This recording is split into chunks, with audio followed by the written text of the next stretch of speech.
여러분, 우리 한국이 정말로 큰일이 났습니다. 관세 폭탄이 카운트다운에 들어갔기 때문이죠. 오늘 8월 1일부터 미국이 한국산 자동차, 반도체 그리고 철강 등 우리의 주력 수출품에 25% 고율 관세를 부과하겠다라고 예고를 했었는데 정작 협상을 위한 회의는 출국 1시간 전에 돌연 무산이 되어버렸습니다. 근데 더 충격적인 건 이런 상황임에도 우리나라의 대통령은 보이지를 않는다라는 거예요. 트럼프는 깡패처럼 굴고 있는 것 전 세계가 다 아는데 그럼에도 불구하고 외교력을 발휘해 어떻게든 트럼프를 마주하고 협상 테이블에 현재 앉아 있어야만 하는 대통령이 이중차대한 시점이 없다고요. 도대체 어디서 뭐를 하고 있는 걸까요? 7월 25일로 예정되어 있던 한미통상협의는 구윤철 부총리와 여한고 통상본부장, 김정관 산업장관, 법무부 차관까지 총출동 예정되어 있었던 외교전이었습니다. 근데 출국 1시간 전 미국 측에서 일방적으로 회의를 취소했다라는 통보를 받았어요. 일정 연기도 재조정도 아닌 취소였습니다. 기획재정부는 미국 재무장관의 긴급 일정을 이유로 들었지만 실상은 미국이 한국을 전략적인 상대국으로 존중하고 있지 않다라는 의견이 다수를 차지하고 있다고 해요. 김삼기 시사평론가는 말을 하죠. 우연한 일정 변경이 아니다. 고위급 연쇄회담 무산은 한국의 전략 부지에 대한 미국의 냉담한 반응이다. 우리는 이 시점 이런 의문이 들 수밖에 없어요. 도대체 왜 구윤철을 보내는가? 왜 대통령이 나서지를 않는 것인가? 옆나라 일본을 예로 들어보죠. 트럼프를 상대하는 일본 총리가 직접 나섰습니다.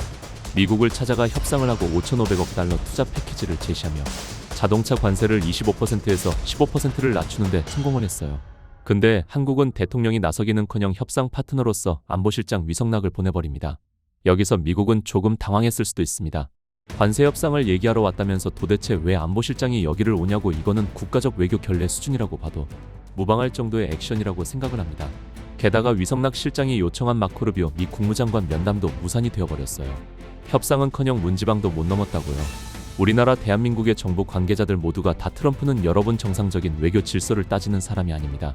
그는 거래와 이득으로 움직이는 사람. 그런 트럼프에게는 자존심이 아니라 얼마를 투자할 건지, 무엇을 줄 건지, 무엇을 포기할 건지를 건네는 게 우선이라고 생각을 해요. 일본은 그걸 정확하게 꿰뚫었고 미국산 농산물 구매, 보잉 항공기 계약 등 구체적인 실익을 미국에게 안겼습니다. 근데 한국은 지금 뭐하고 있죠? 투자 규모 미정의 대통령 직접 소통은 전무. 여러분이 미국이라면 한국의 이 태도를 어떻게 볼 것 같습니까? 트럼프가 개차반이건 깡패건 그건 지금 상황에서 크게 중요한 게 아닙니다. 세계 많은 국가들이 트럼프 성격을 몰라서 저렇게 벌벌 기고 협상을 어떻게든 하려고 하겠습니까? 국익에 더 큰 해를 끼치면 안 되니까, 국민들에게 피해가 가면 안 되니까 그걸 막으려고 하는 거예요. 근데 우리는 모두가 다 국가의 수장이 나서는데 우리는 없어요. 어딜 갔는지 보이질 않습니다. 김삼기 칼럼의 표현을 인용하면 이렇습니다. 워싱턴 외교관은 싸늘하다. 한국 측은 전방위로 왔다고 하지만 미국은 내용은 빈 껍데기 수준이라며 불쾌감을 감추지 않는다. 이 협상이 여러 번 무산이 되면 말이죠. 그 피해는 고스란히 국민과 기업들이 떠안게 됩니다. 우선 자동차 산업, 현대기아차는 미국 수출이 전체 매출의 20%에서 30% 수준, 25%. 과세가 붙으면 차 한 대당 가격이 수백만 원씩 오르게 돼요. 그러면 이게 팔리겠습니까? 안 팔리겠습니까? 그게 미국에서 팔릴 것 같아요. 다음 철강, 포스코, 현대제철 같은 기업은 미국 향 수출이 중단이 되면 생산 라인 자체를 조정해야만 됩니다. 반도체, 삼성과 SK, 미국 수출이 막히면 그 여파 코스피 전체에 악영향을 끼쳐요. 대충격을 준다고. 그리고 자연스럽게 우리 국민의 연금, 주식, 일자리까지 다 영향을 당연히 받게 됩니다. 연쇄의 도미노처럼 무너진다고요. 지금 트럼프는 여러분 미국의 협상 언어를 알고 딜의 구조를 이해하는 사람을 원합니다. 그리고 통상 전문가이자 결정권자를 원하죠. 그런데 우리나라는 그런 사람이 지금 보이질 않는다는 게 문제입니다. 전문가는 있을지 모르겠지만 결정을 할 수 있는 결정권자가 없어요.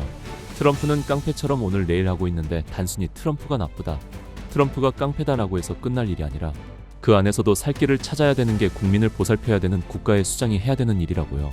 지금처럼 대통령이 협상 테이블에 부재한 상태에선 이 대위기를 넘길 방법이 제가 볼 땐 없다라고 보여집니다. 대통령이 직접 가야 돼요.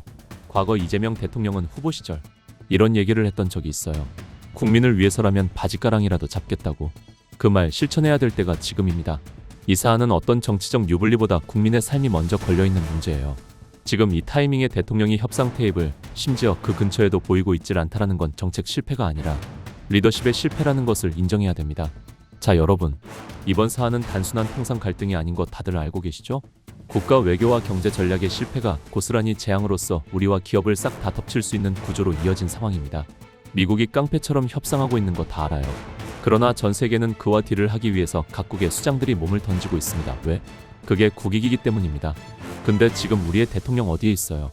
그 자리에 있습니까? 없어요. 없다고 지금. 안보실장 위성나기가 있다고. 안보실장. 안보. 이재명 대통령은 지금 결단을 해야 될 때입니다. 기다릴 시간이 없어요. 저 재앙과 위성나기가 있다고 같은 카운트다운이 시작되고 마지노선에 이르렀을 때, 그리고 모든 것이 현실로 다가왔을 때 국민들은 어떻게 어떤 방식으로 얼마나 힘들어지게 될지 아무도 모릅니다. 여러분은 지금 이 상황이 굉장히 심각하다는 것을 인지하셨으면 좋겠어요. 가열차게 멸공의 정신으로 우리 소비자분들에게 정직하게 최선을 다한다면 감독님은 할 수 있다라는 컨설팅 자료를 보내주었습니다.